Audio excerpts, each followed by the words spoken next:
Now, there are a lot of things that make a good laptop, but I'm going to be trying to focus on the most relevant, the most important things that you should be looking out for when you are searching for a new laptop. The first thing that we're going to be talking about are the actual specs of a laptop. Then we'll go on to my computer and we'll take a look at a few laptops that meet all of those specifications. And then at the very end, we will look at a laptop that I just bought, again, that meets all those specifications, and I'll kind of explain why I bought this laptop.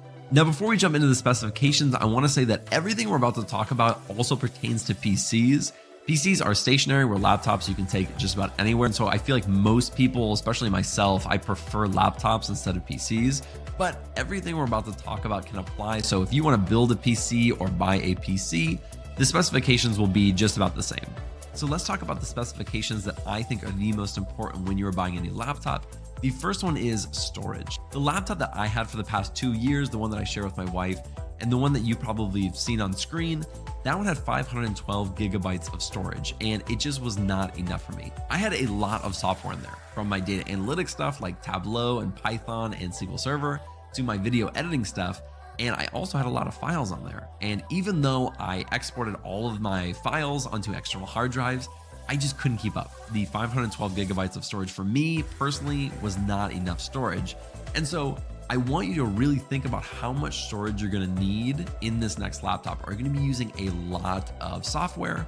Are you gonna need a lot of file storage space? Are you gonna use external hard drives?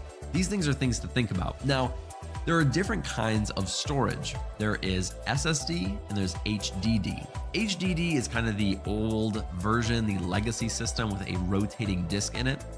Compared to the SSD, it is extremely slow. It's about 1/10 of the read-write speed. So in my opinion, you should almost always go for SSD. It's going to be much faster. It will almost have no chance of breaking down, whereas the HDD with the rotating disk has a much larger chance of breaking, especially if you drop your laptop. Whereas the SSD, it really doesn't have as big of chance or any chance at all really of breaking. It's a solid state drive, it has no internal moving parts. So that is a huge upside to using an SSD versus an HDD. Now, how much storage do you actually need? I think at a bare minimum, you need 256 gigabytes of storage. I think for most people, that's going to be enough, although it causes me a lot of anxiety thinking about that little of storage.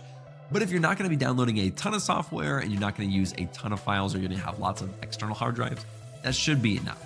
I personally recommend getting at least 512. 256 will work. It is more expensive to have more storage, and that's why if you can't afford a very expensive laptop, you may have to cut on the storage. I personally recommend 512 gigabytes.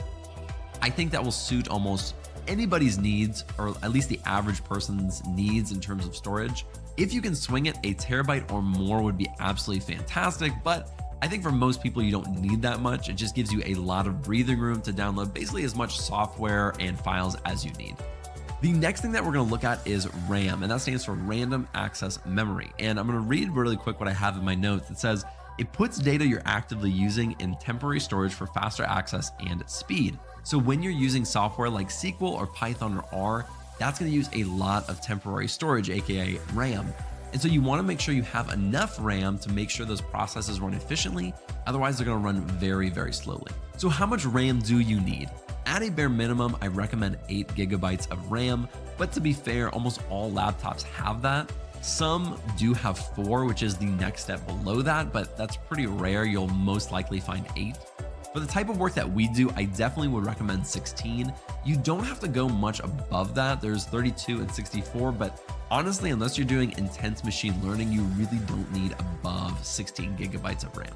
The next thing to look at is the processor. Now, the processor is basically the brains of the computer. It's what's doing all the back-end calculations and doing really all the work. And so the processor is pretty important. There are 2 main types of processors that you're going to see in almost every laptop. That's either AMD or Intel. Now, there's a lot of debate on which is better, but to be honest, they're pretty comparable. So I really wouldn't take a side. Either one should be perfectly fine for what you're trying to do. If you go Intel, try to get an i5 or better. They're already on i9. Most laptops have i7, and then i5 is still really good, but it's just obviously not as advanced as their most recent versions. I personally would recommend getting an i7. You can find those in a lot of laptops these days, and they're becoming much more common. Although they are still a little bit expensive, you can find it in a lot of laptops. If you were going AMD, at the minimum, I would recommend a Ryzen 5, but I personally recommend getting a Ryzen 7 for the exact same reasons as getting the Intel i5 versus the Intel i7.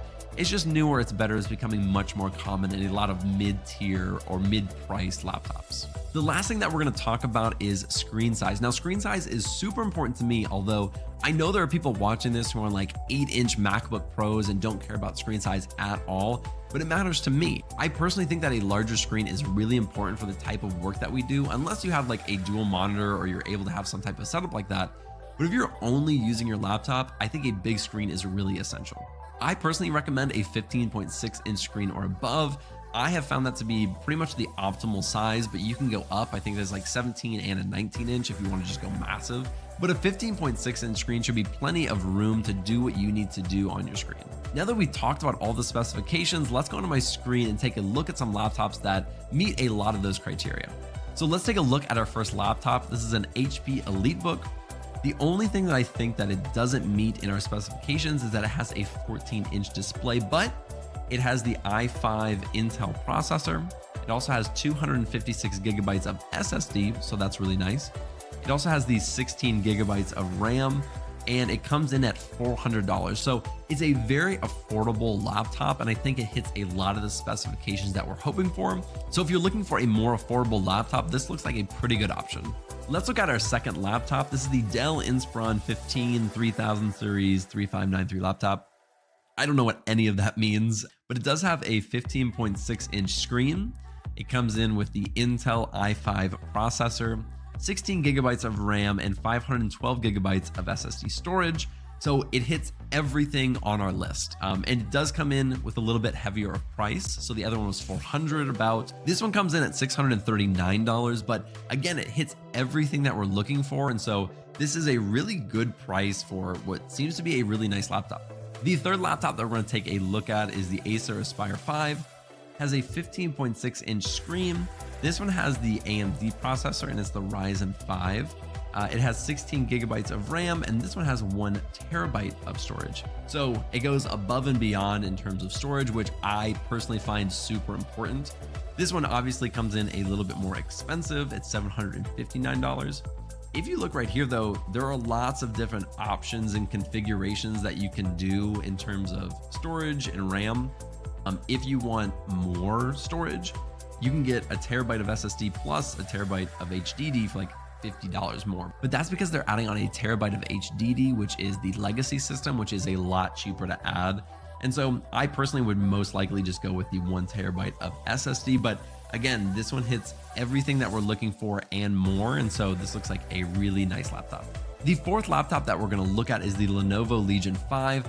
Now, this is a gaming laptop, and honestly, I found that gaming laptops have a lot of the specs that I'm looking for.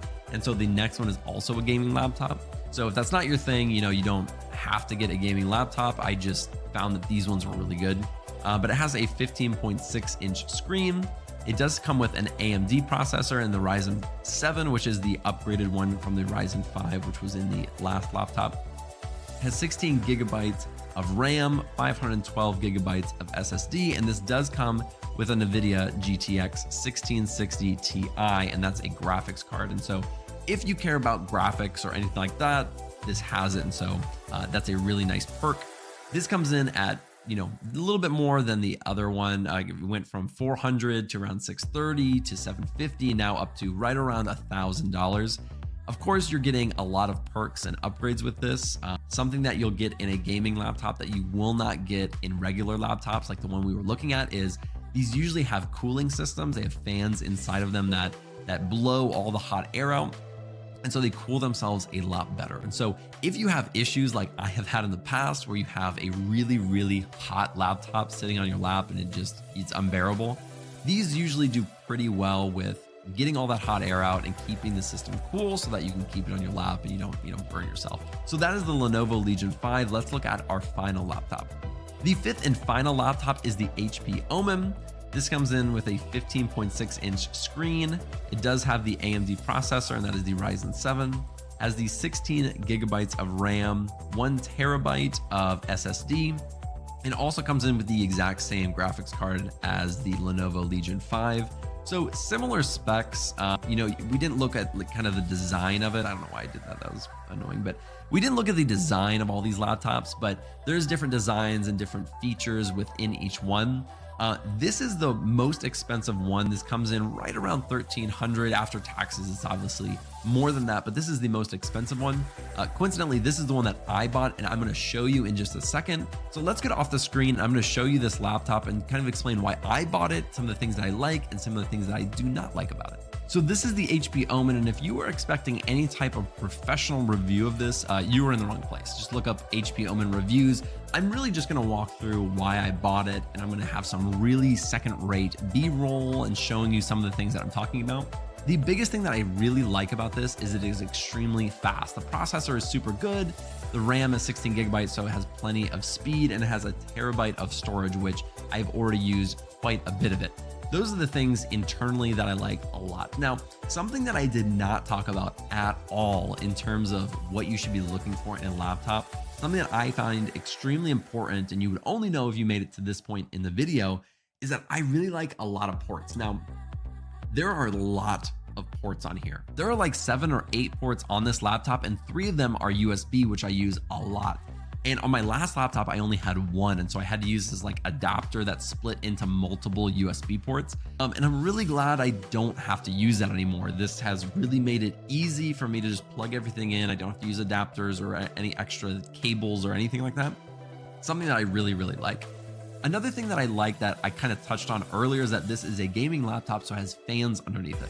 So when it starts getting hot, it starts cooling itself off by turning on these fans. Now, there is a downside to this as well because they get extremely loud. Now listen to this real quick and see how loud this actually gets.